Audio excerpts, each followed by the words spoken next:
Sinimulan kahapon Enero 12 ang sunod-sunod na anti-rabies vaccination sa iba't ibang barangay naman sa Alaminos City bilang bahagi ng patuloy na kampanya ng lokal na pamahalaan para sa kalusugan at kaligtasan ng mga alagang hayop at mga residente.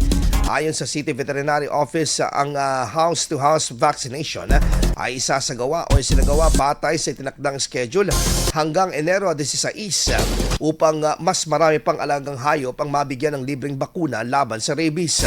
Itinakda rin ang ilang requirements para sa mga alagang hayop na maaring bakunahan, kabilang ang mga edad ng may edad na at hindi bababa sa 3 buwan.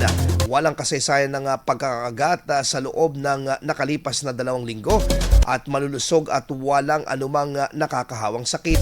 Pinaalalahanan rin ng tanggapan ng mga residente na ihanda ang kanilang mga alaga sa susunod pang mga petsa ng mga pagbabakuna upang matiyak ang maayos at mabilis na proseso.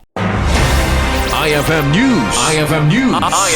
IFM News.